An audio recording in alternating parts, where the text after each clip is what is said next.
Welcome to Viba FlixM, the place where untold stories meet raw emotions. Tonight, we dive deep into one of the most shocking and heartbreaking chapters in the life of TLC's 90-Day Fiance. This is not just gossip. This is not just drama. What if I told you the real reason Andrei and Elizabeth vanished from the 90-Day Fiance universe has nothing to do with what you saw on screen? What if the official explanation was nothing more than a carefully engineered lie? A corporate smokescreen designed to hide a war that had been raging behind the scenes for years. Because what really happened wasn't a simple contract issue. It wasn't creative differences. And it definitely wasn't mutual. Through insider reports, suppressed production notes, and a reconstructed timeline the network never wanted exposed, we uncovered a disturbing truth. This was a surgical takedown, a calculated corporate erasure of two stars who became too powerful, too unpredictable, and far too dangerous to control. Duh. What you're about to hear involves secret recordings, hostile workplace allegations, and a final physical confrontation so severe that it forced the network's hand. This wasn't chaos caught on camera. This was chaos that threatened the entire reality TV machine. One couple pushed a billion-dollar franchise to the brink. And the network responded the only way it knew how, by wiping them from existence. Welcome to Viba FlixM, the place where sealed documents are unsealed, buried truths are dragged into the light, and the stories they never wanted you to find finally get told. Before we dive into the classified files and expose the network's secret playbook, you need to be part of our inside circle. What we're about to reveal is the kind of information that disappears without warning. So, hit that subscribe button now. Ring the notification bell because our sources are leaking new evidence every single day. And press like to tell the algorithm one thing loud and clear. You demand the truth. Now let's break the silence. To understand the sheer scale of the operation against Andrei and Elizabeth, we first have to look at a blueprint, a case study so chilling, so perfectly aligned with the tactics used by the network that our sources believe it was studied internally.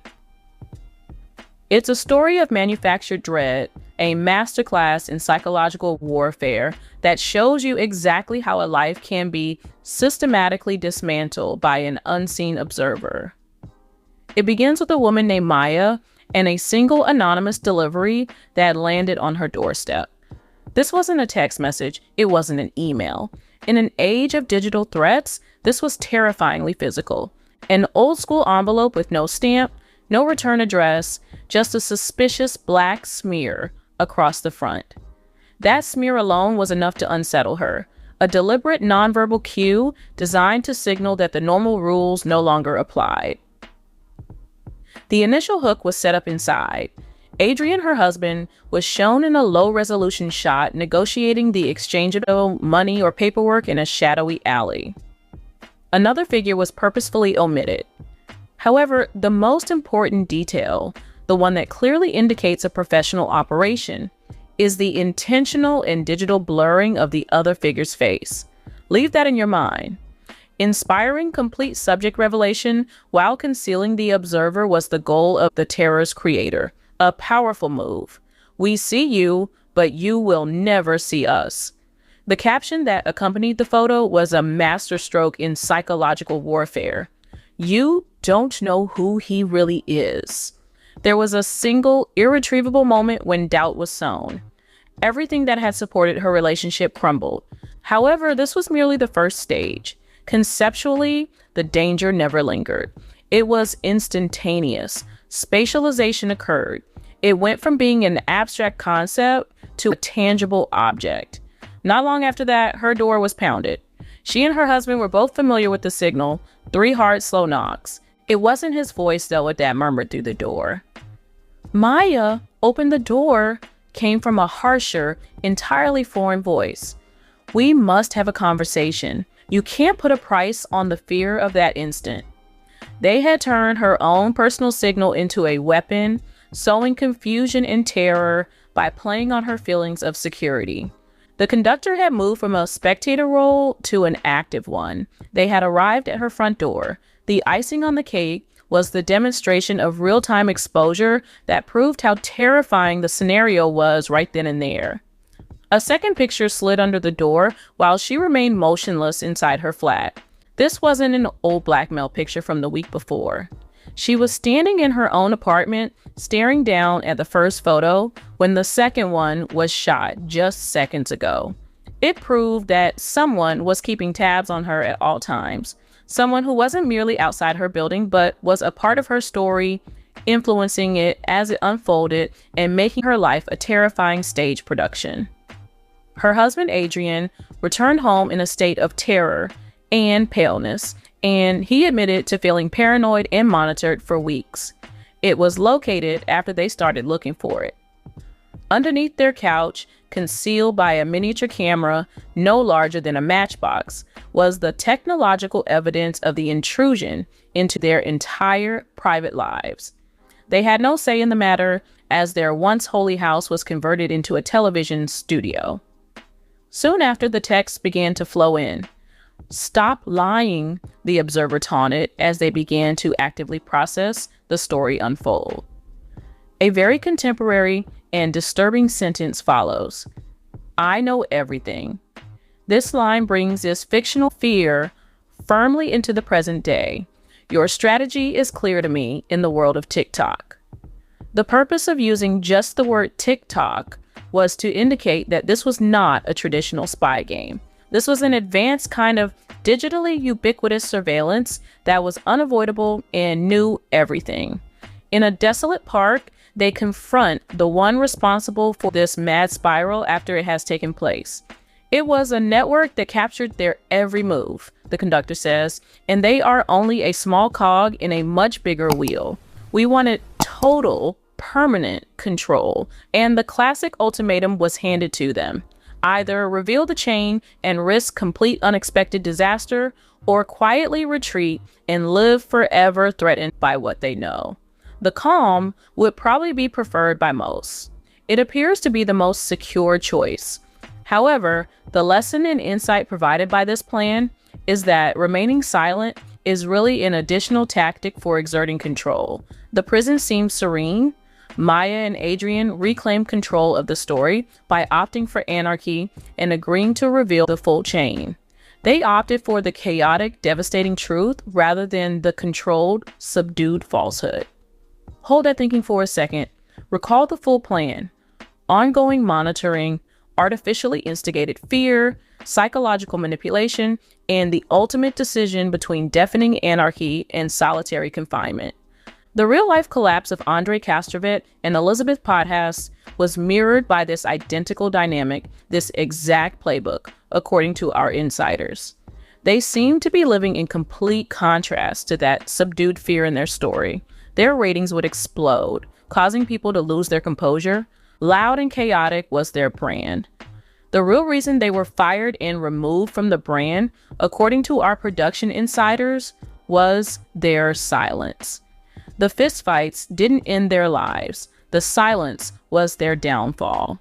Years of those dramatic family battles, staged for the camera, didn't break them.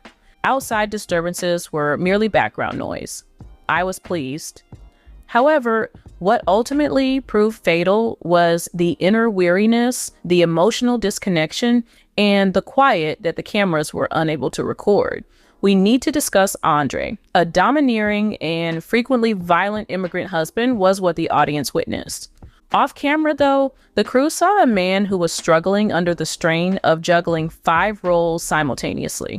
He was very candid with a producer when he admitted that he was a rehabilitated reality star, a provider, a family man, a controlling spouse, and an American success story all at once.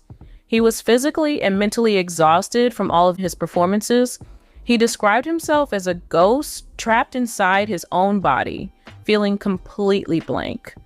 Reality TV fatigue wasn't just it. A deep emotional drain had occurred.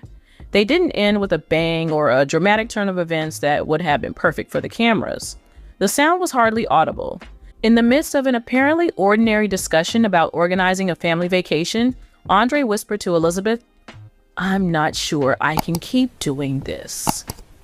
No anger was present. Nothing dramatic happened. There was utter despondency. Even an angry ultimatum is still an engagement, so the silent resignation was more terrible. I am a dramatist. You may make money off of rage. Finality is all that resignation is. The absence of conflict indicated extreme weariness from the never-ending demands of being reality TV star Andrei.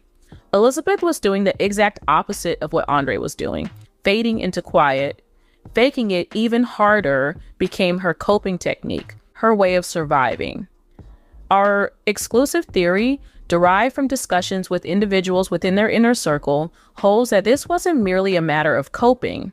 Rather, it was a strategic shift in focus. She ramped up her online presence even further, sharing even more staged, picture-perfect family reunions. Reports indicate that Elizabeth noticed the inscription on the wall. In case the TLC ship went down, she was constructing her own off-network brand and influencer safety net. Her Instagram account was her sole remaining narrative, and she was attempting to manage it. The private fall, however, persisted in the dark corners unseen by the cameras. The backstory of the laundry room disaster is among the most illuminating production leaks. An individual from the team saw Elizabeth sobbing on the floor, her body crushed against the door of the laundry room, a spot where she was certain no one could hear her. Picture this, the laundry room masquerading as a spotless home, but below it all, there's a complete emotional breakdown. It perfectly exemplifies the sad metaphor of celebrity on reality TV. However, that personal suffering would never remain hidden, not on this planet. She was behaving strangely off camera, and her smiles were forced, which a smart producer detected. Andrei asked me for a divorce. Elizabeth blurted the truth to them in a tragic moment of weakness. That fleeting moment of personal weakness became newsworthy the second it happened. An item in the production report it became. Naturally, the overly watchful supporters were already investigating. The anniversary post was absent, and they noticed. Her new tone on social media caught their attention. A flurry of speculation sprung out in the Reddit forums. In their public breakup, the utmost silence, which Andrei and Elizabeth had been attempting so hard to preserve in their private lives, became the most audible sound imaginable. Now we can turn our attention to the business side of things, the network, and the decision-making taking place in boardrooms distant from the action. There was a ratings behemoth on TLC's hands. Conflict between Andrei and Elizabeth attracted spectators. Our informants, however, have assured us that the pair had indeed violated a boundary. They had transformed from a useful resource into an overwhelming burden. Surgical silence is the name of the network's reaction approach, which we learned about from a leaked memo. It's icy and effective. The objective wasn't to fire them. The aim was to get rid of them. The decision was unrelated to the show's popularity or the couple's imminent split. Risk management was the central focus. The couple's controversial nature quickly escalated into a paralysis of the production, according to insiders. A number of crew workers complained that they were making the workplace really unpleasant. The situation escalated to the point where crew members began secretly recording situations on their personal phones out of concern for their careers and safety.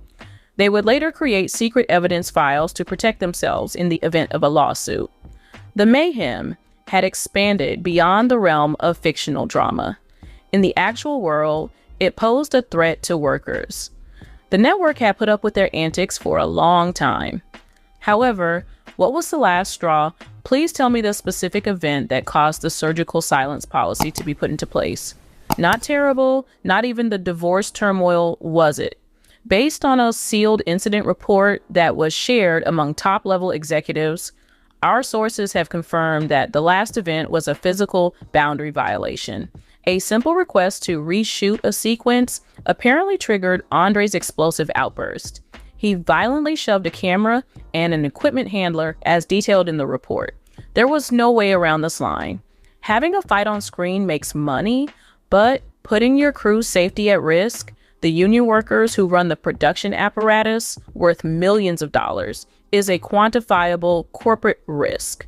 The risk of legal action exceeds any gain in audience size. The long-awaited legal action based on the on-screen drama was finally about to take place. Their attempts to dictate the course of the show's story had been building for some time, and this was just the last straw.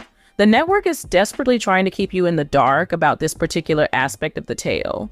Andrei apparently thought the program was running his show for a long time, rather than the other way around.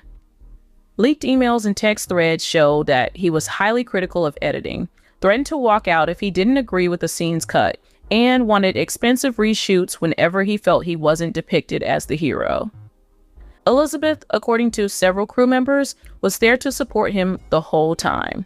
An experienced producer characterized her demands for editing control over specific scenes, especially those involving her family, as an extreme form of censorship. They were challenging the entire foundation of the program, rather than merely taking part in it. They wanted to have some say in the finished product, which is a huge red signal for any network that wants to give the impression that their programming is genuine. Thus, the network had a decision to make: either cut ties with this legally risky couple or continue to earn from them. They decided to slice. However, their approach exemplifies the art of corporate damage control. The prohibition was kept under wraps.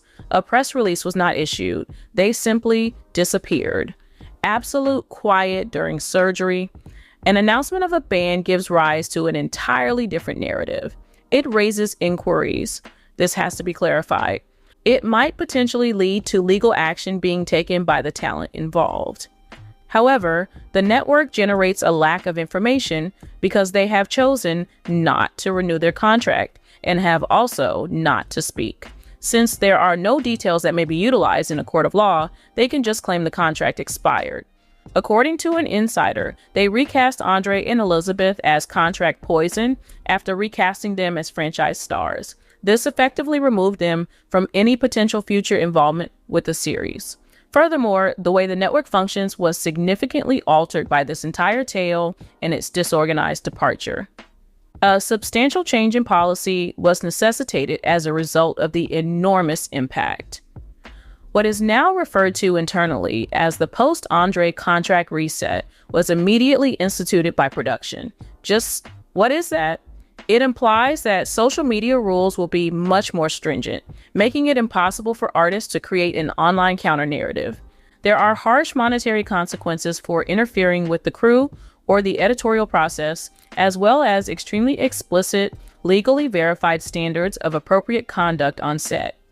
Claims made by crew members about a new provision in the contract, Clause 14.b, which they call the Pothast Clause, allow the network to terminate the contract immediately and recoup payments made in the event of an attempt to compromise the editing process.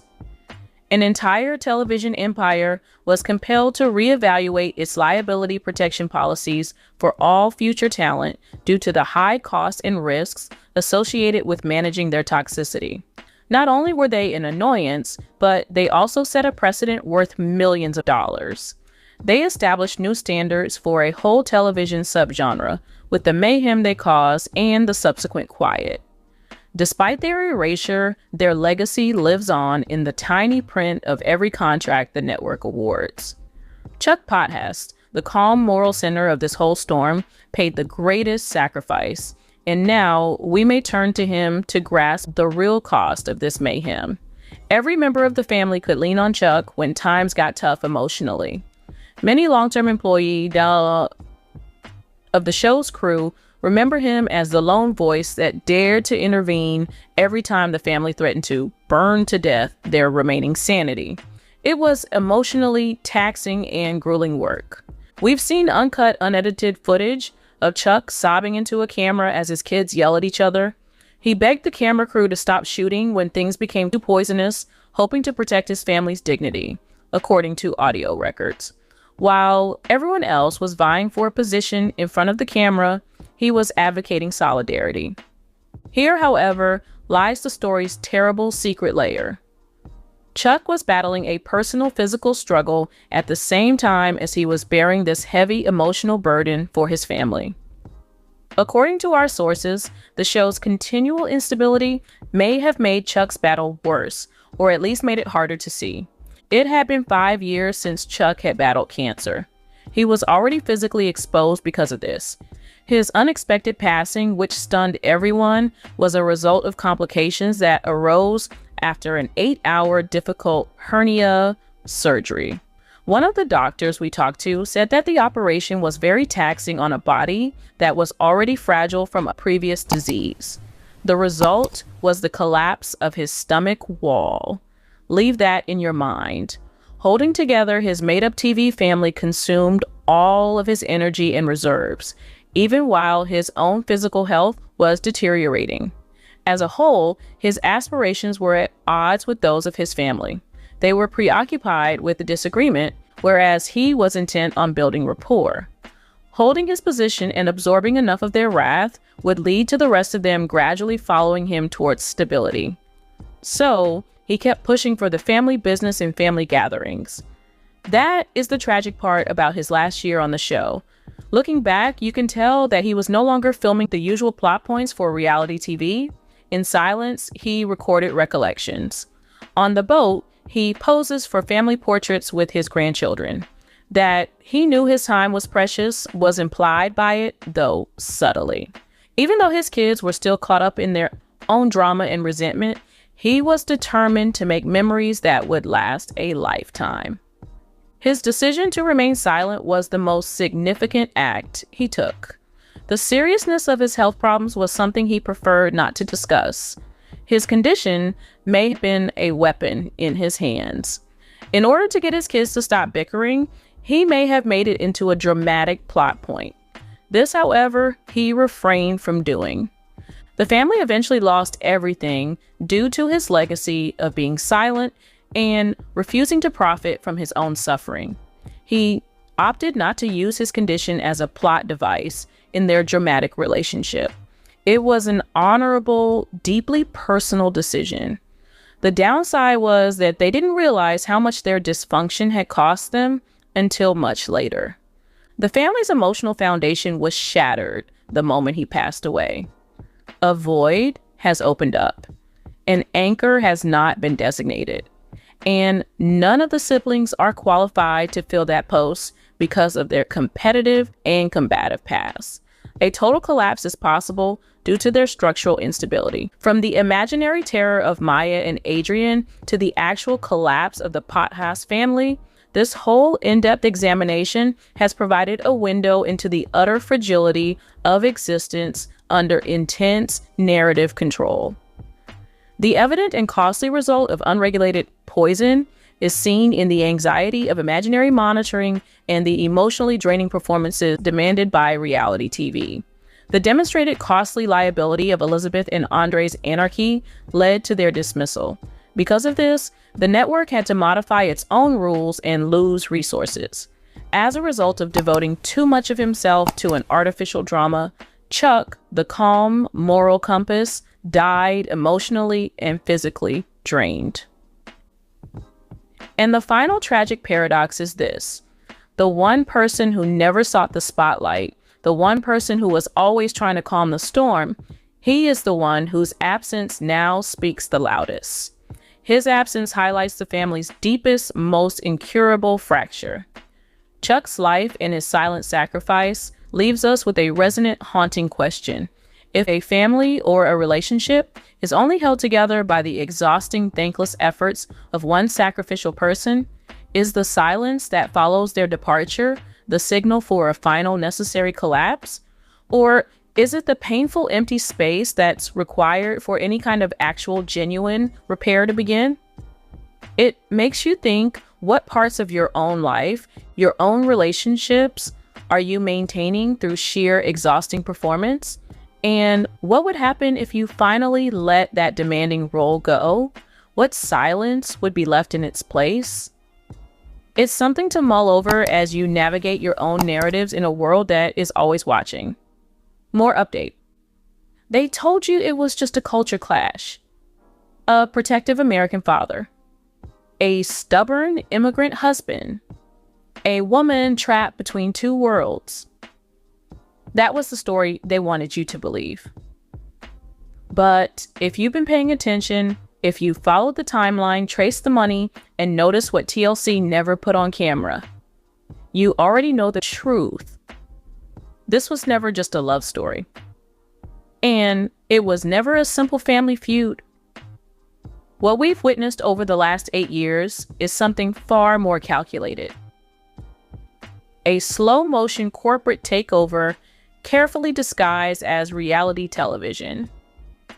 Through insider reports and a reconstructed timeline, we've uncovered evidence suggesting that the chaos between Andrei, Elizabeth, and the Potthast family had nothing to do with bad attitudes or dinner table arguments. This was about assets, control, silence, and a strategy set in motion long before Andrei ever arrived in the United States. Every argument, every confrontation, every family blow-up you watched on screen may have been part of something much bigger. And once you see it, you can't unsee it. Before we go any further, before we descend into this rabbit hole and expose the truths the network allegedly tried to bury, make sure you like, subscribe, and turn on bell notifications for Viba FlixM, because we don't just recap reality TV. We read between the non-disclosure agreements.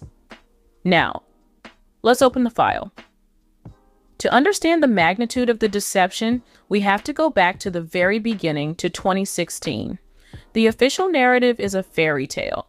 Elizabeth, an heiress to a real estate dynasty, meets a rugged bouncer in Dublin on a travel app. It's romantic, it's spontaneous, it's innocent, but insider theories suggest this meeting was anything but random. We have to look at who Andrei was before the cameras started rolling. We are talking about a man who was a detective in the Moldovan police force, a man trained in interrogation, surveillance, and psychological pressure. Then, suddenly, he flees his home country for Ireland to work as a bouncer.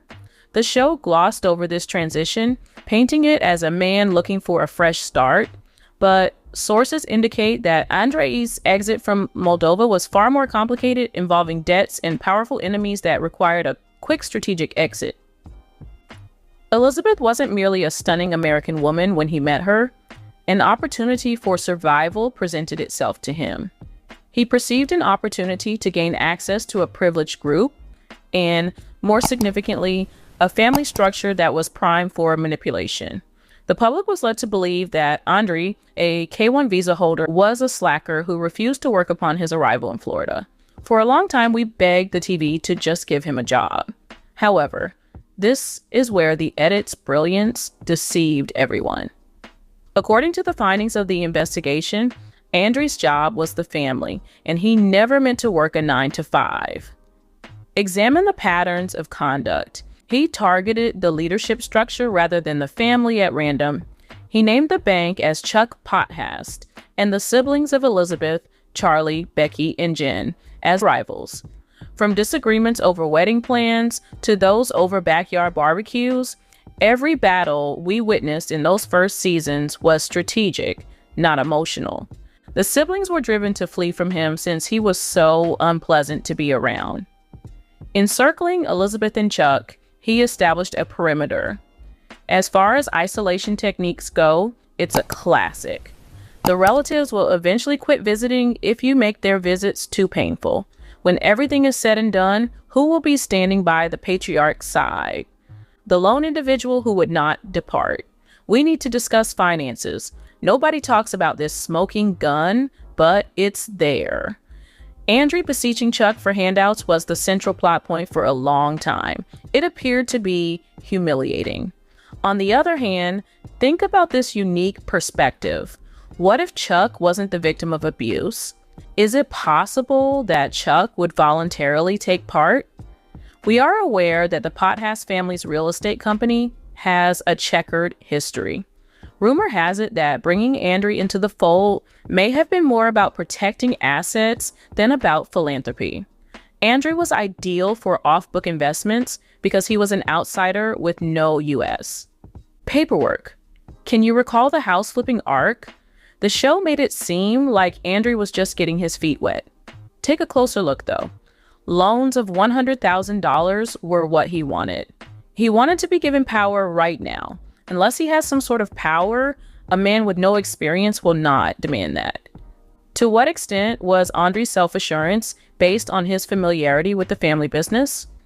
Numerous theories propose that Andrei, drawing on his experience in the field, secretly gathered information about the family's financial situation from the start, thus holding them captive with their own secrets. It clarifies why the cold-blooded businessman Chuck would continually give in to a man who treated him with such flagrant disdain.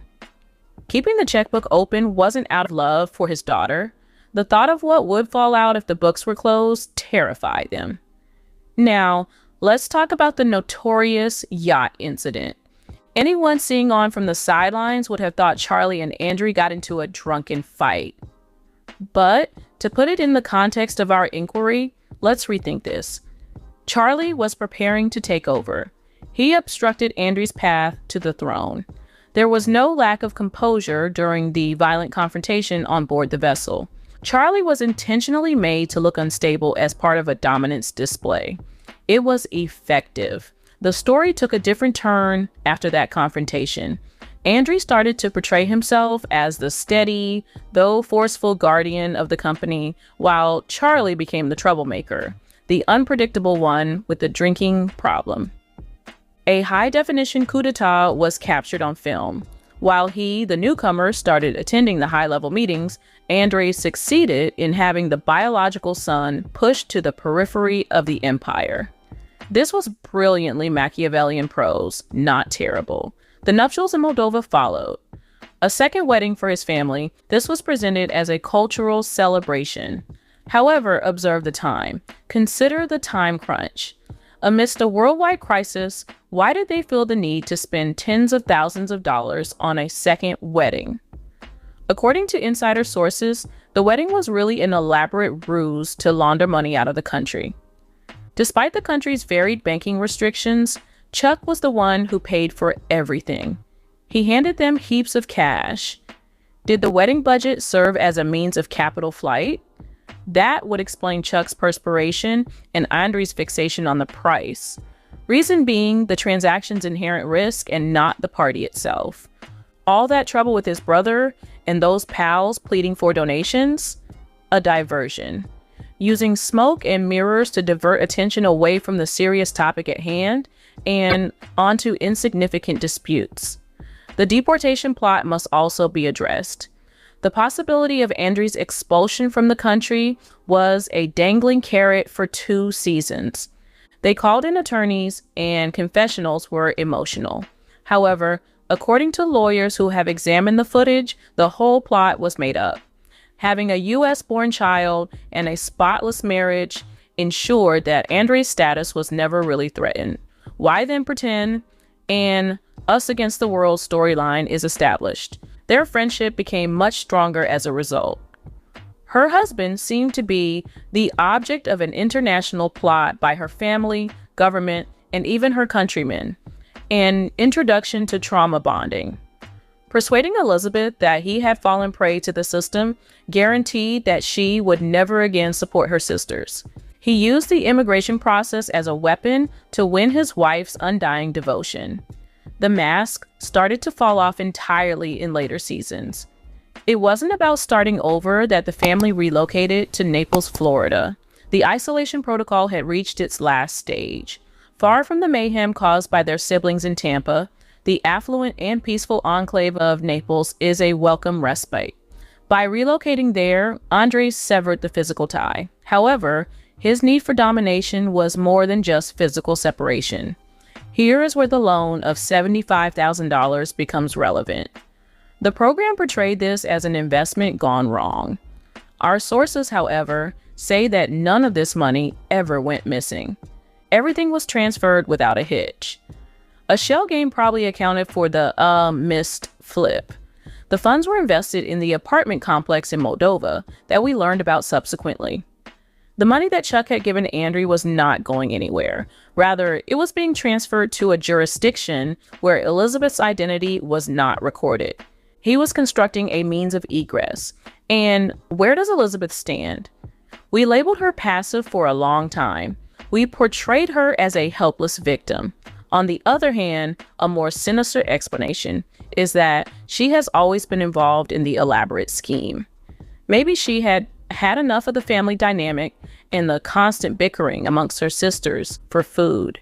Maybe she came to the realization that if she wanted to be the queen bee, she had to form an alliance with the one person who could destroy the hive. This is corroborated by the text messages that Yara revealed in the last season. They were accomplices in the conspiracy, not because Libby was indoctrinated. She was defending her husband. By providing him with details about her siblings, she was directing his attacks to inflict maximum harm. Playing the part of the helpless couple, they united in their efforts to exclude everyone else from the will. At the end of this 8-year process, the relocation to Moldova was a real possibility. Why would he want to depart after he fought so hard for a green card? For the simple reason that the American well has run dry. Not only was the family business's reputation taking a nosedive, but so was the star's status on television, which was quickly becoming infamous due to mounting scrutiny from both the IRS and the public. It was always the intention to get the most out of him before he went back to his own territory. It was no accident that he was captured on a hot mic describing his departure plans while speaking Romanian. That was him settling in. His mind was set on winning. He foolishly believed that Elizabeth would trail him wherever he went, engrossed in the fog. The strength of the American legal system in matters of custody, however, was something he failed to account for. The ultimate tell-all revealed more than simply marital problems. As the walls drew near, two conspirators realized they were trapped. They had severed all ties. Every ally has been alienated by them. They are no longer protected by the network. Rumor has it that TLC was legally unable to air certain confessions found in the unedited footage of the tell-all. When we talk about threats, we're talking about things that go beyond just being dangerous. A water bottle wasn't the source of the cut feed or the cast's frightened expression. The mask had been lifted, and for an instant, the former detective, enforcer, and strategist, known as Andrei, stared into the camera. The financial documents that we have discovered are extensive, and we have only begun to explore them. The house flipping loans and the green card approval timeline don't match up. The unannounced settlement dates line up nicely with the abrupt demise of prominent family members from social media. This is a tragedy of Shakespearean proportions, filmed on 4K cameras, driven by avarice. It's not just lousy reality TV either. You would have been completely mistaken to believe that the story ceased when the credits rolled in November 2025. In courtrooms where cameras are not allowed, the actual battle is taking place at this very moment. Regarding the secret child rumors that appeared on the Moldovan message boards, I have additional evidence, more timings, and the last piece of the puzzle. But a moment of reflection is in order. This file becomes even darker after this section. Currently, we are buried in the records. The layers of editing, producer-driven plots, and social media curated lies have been pulled back. The second part of the research, however, delves into uncharted territory, even for the most dedicated Reddit detectives.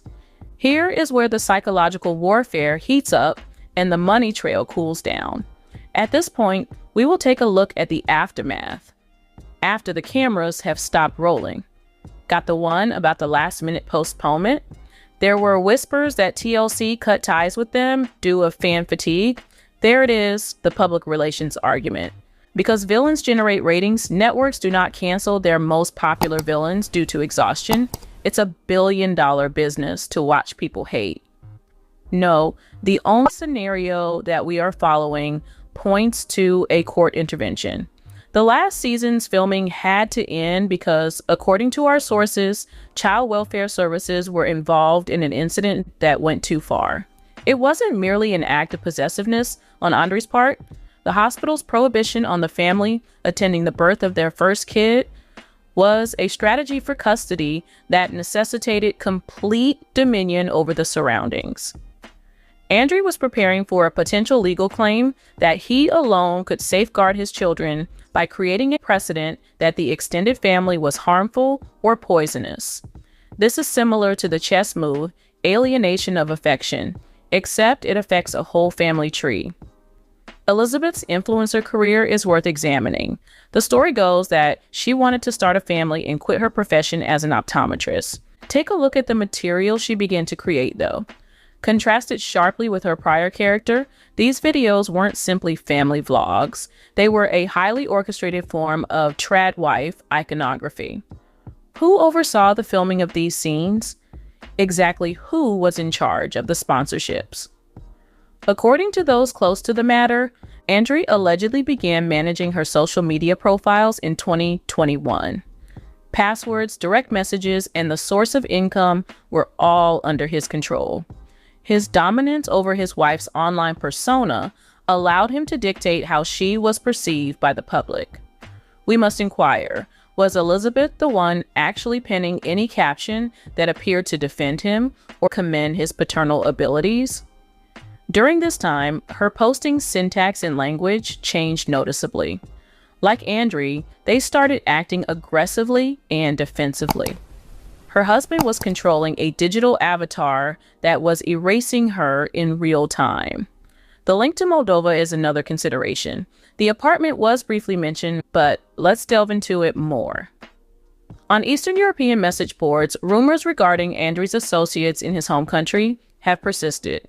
Some of the threads we came across dealt with his military service, implying that he was a member of a unit that dealt specifically with asset forfeiture in addition to being a detective.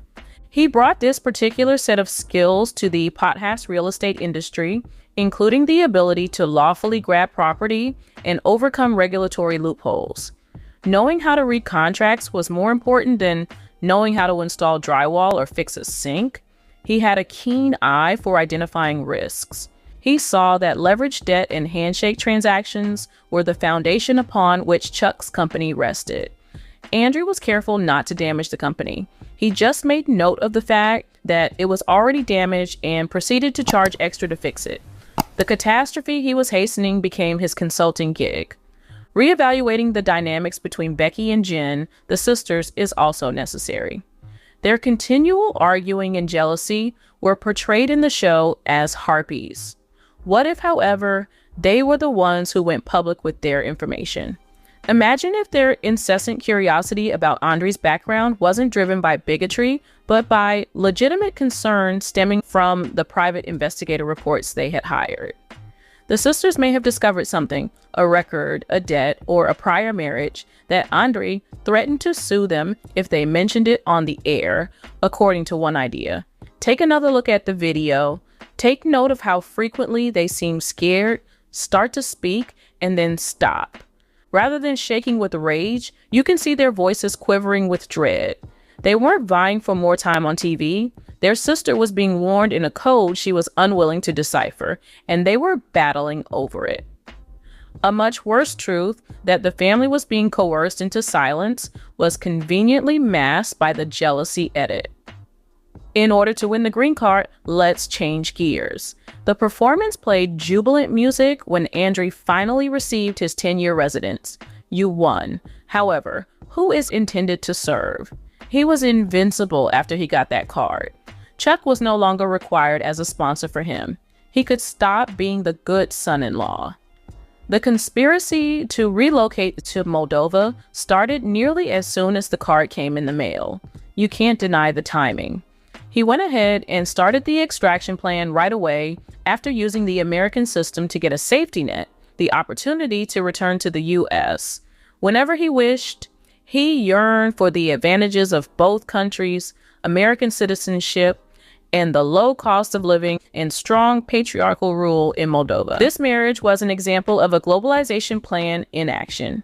After he took the money, citizenship, and resources, he intended to relocate the family and their businesses to an uncontrolled market.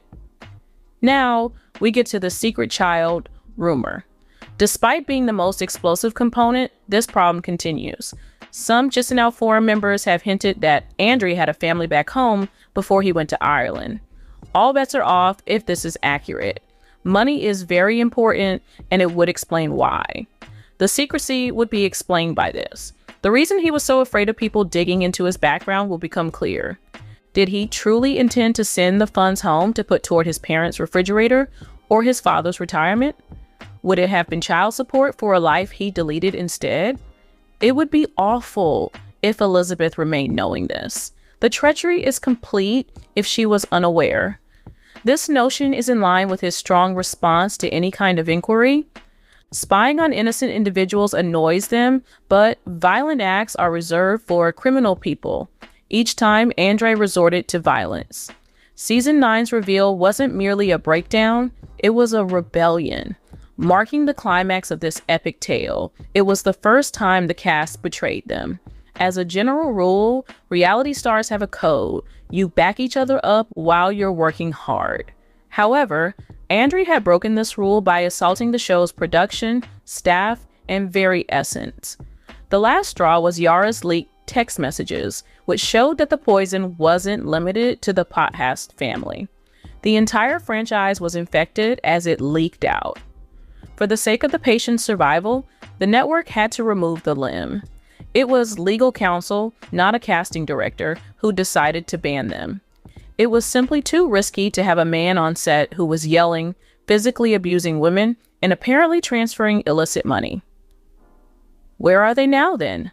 Since November 2025, there has been an overwhelming quiet. No more vlogs every day. Diet Tea sponsored posts will no longer exist. Static only. The idea of a huge court injunction is supported by this silence. NDAs are probably flying in both directions. Chuck is probably attempting to preserve what remains of his wealth. Most likely, the sisters are receiving therapy. Elizabeth, too, the saddest person of all. She is probably confined to that lovely Naples home, away from her network of friends and family, and sharing a home with a guy who has won the war. She rules over a kingdom that has been completely destroyed by fire. There is one last twist, though. A fresh deed issued under a well-known name was discovered during a recent property search in Moldova. It was his father's, not Andrei's. A sizable commercial property was bought with money exactly equal to the sum of the unsuccessful American loans. The empire has simply moved, it hasn't ended. Andrei Castrovet didn't lose the game of 90 Day Fiance. He won it. He beat the producers, he beat the family, and he beat the audience. He came, he saw, he conquered, and he cashed out. We have watched a masterclass in manipulation. We laughed at his broken English. We mocked his fashion. But he was laughing all the way to the bank. The joke ultimately was on us for thinking we were watching a romance. We were watching a heist. This is the end of the file for now, but the Viba FlixM are always rolling somewhere. If you want us to dig into the lost season footage that allegedly exists in a vault in Silver Spring, Maryland, you need to destroy that like button. Subscribe and share this video to help us fund the next investigation. The truth is out there, and it is usually hidden in the unedited, raw feed. I am signing off. Trust no one. Watch everything. More update. 90 Day Fiance. Libby headed to NYC, admits feeling guilty for laughing after Chuck's passing. Libby and Andrei have finally moved to Moldova with their kids. And Day Fiance, Elizabeth Castrovet, slams fake news about the passing of her late dad, Chuck. It's shameful. Andrei calls Lauren fake for playing a victim card all the time in front of him. Libby, I will explain everything. Day 90. Libby, Elizabeth's fiance, is preparing to go to New York City. She said she felt bad about laughing so soon after her dad, Chuck, died. She and her family have been grieving his death. The star of TLC claims she misses him throughout the holidays. She thought about the times he used to sit and watch everyone open their gifts. Chuck loved Christmas and the wintry season forever. He was funny and liked being around other people. His family and fans will always remember his jokes and laughter. Andrei honored his late father-in-law in a way that many people saw as respectful. His pleasant recollections with him are better than their rivalry. Why did Libby go to New York City? Is she sorry for laughing when she was sad? Recently, Libby and Andrei from 90 Day Fiance took their kids on a short trip to La Plata, Maryland, which is very snowy. She posted pictures of their trip. They took a plane. Her selfies, movies, and images showed the happiest times with her family. She said that her childhood house was beckoning her urgently. Elizabeth filmed the house, which was a long way away and blanketed in snow. She said that she used to live there and that the streets reminded her of the activities she used to play there. The reality star seems to spend more than a little bit of her youth or all of it in the mansion. Like their mother, her kids were happy to finally visit where she lived before she moved in with their dad. Recently, Libby from 90 Day Fiance talked to fans on Instagram stories. She told the truth without thinking twice. She explained that the next day she had to go on a trip to New York City with her friends, which they arranged months ago. Now is the best time to go to the city that is full of life as the new year approaches. Sadly, Elizabeth feels bad about having to go on the holiday trip with her friends. She said it's strange for her because Chuck died abruptly weeks ago. When she moved to the side to look at the road, her expression seemed serious. Andrei's wife noted that, in general, it's a bittersweet emotion that she can't really understand. Libby is upset because she never thought she would lose Chuck so quickly. Her whole family was shocked by it. For whatever reason, she was found guilty for deciding to leave Florida for a while to hang out with her friends. She felt bad enough that she might not forgive herself. Also, being alone at home made her feel sad. It also felt terribly inappropriate to laugh. In another story, Libby talked about how she has panic attacks when she is alone. She could be remembering things about her dad. So the vacation might help her get rid of the bad ideas that have been bothering her while she's at home. After all, the only way to get out of town is to leave. Libby and Andrei have finally moved to Moldova with their kids. Elizabeth, alias Libby, and Andrei, along with their children, eventually boarded a plane to Moldova. They couldn't determine when they last chose to settle down in his own nation, and the 90 Day Fiance couple couldn't agree.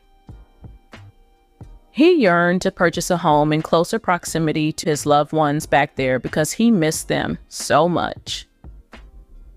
Andrei lost all of his hard-earned money, even though he had already invested it in a Moldovan property without telling Libby.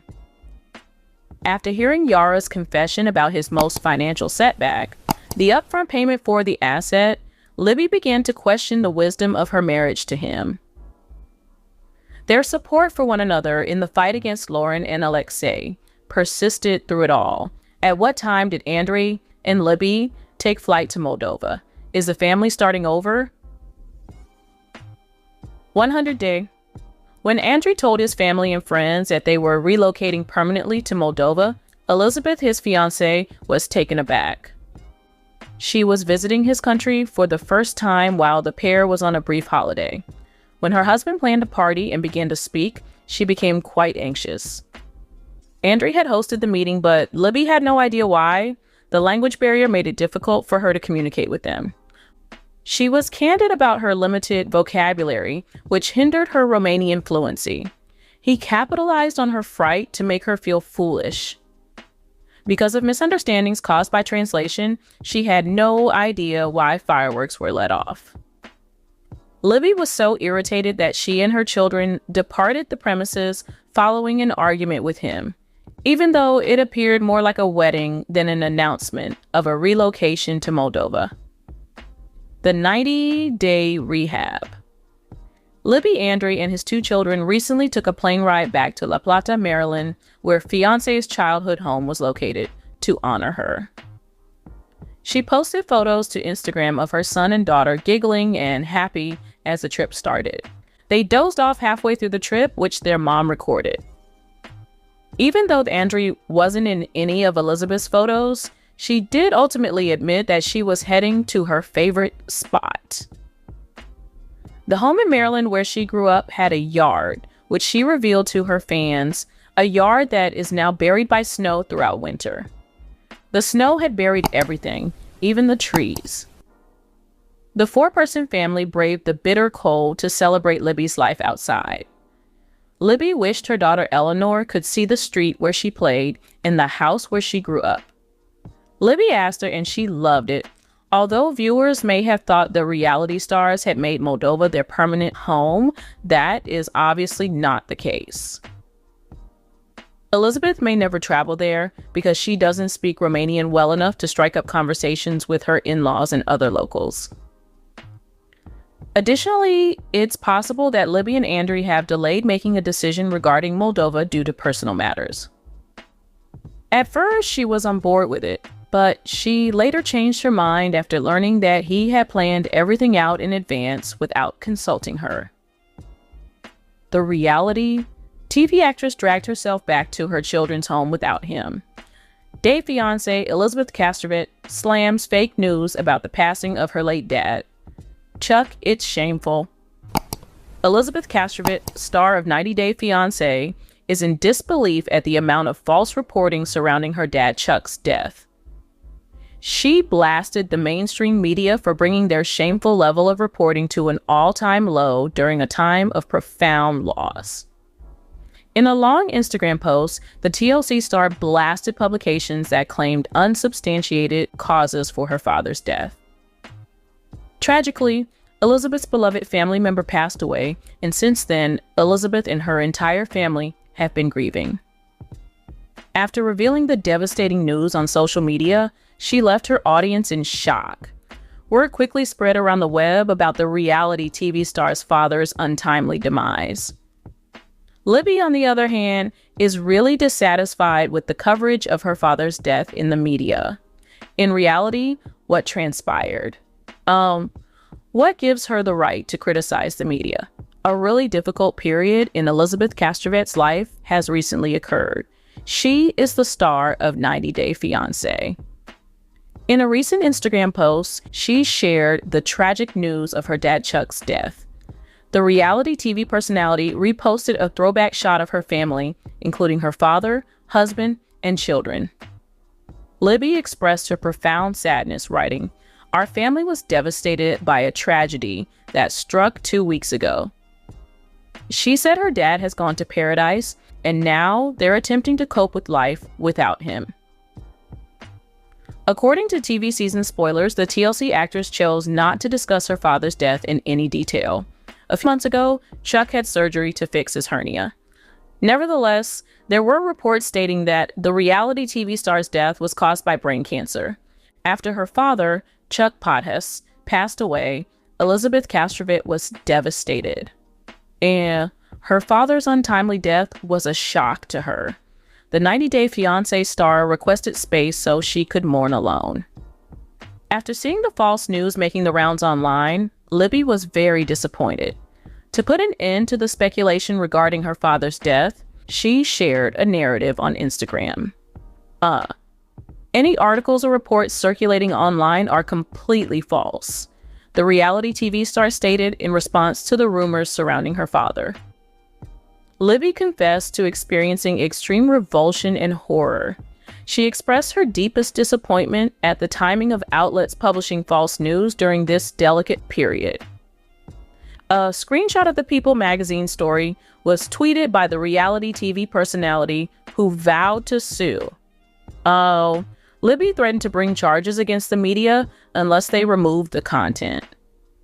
The reality star shared her heartbreaking story on Instagram, detailing how she woke up to hear false rumors about her deceased father.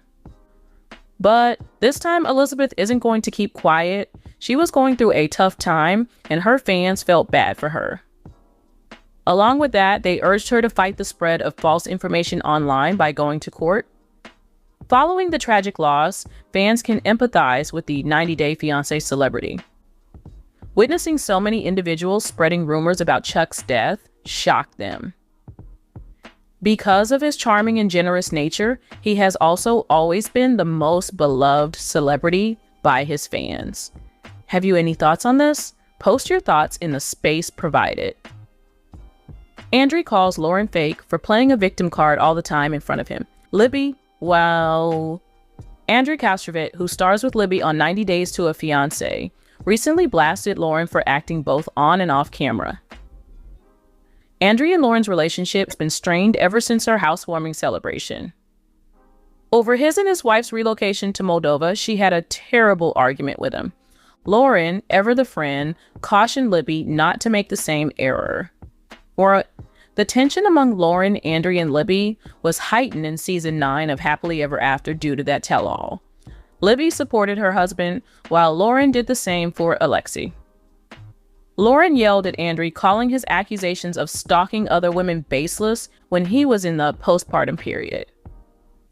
Libby's business associate went so far as to say that Lauren had a mother makeover because she was so determined to stop Alexei. Why did Andrei accuse Lauren of being a con artist? The antics of Alexei and Lauren have 90 Day Fiance Happily Ever After viewers bewildered. Not. The Redditors were led to believe that they are more complex than they actually are.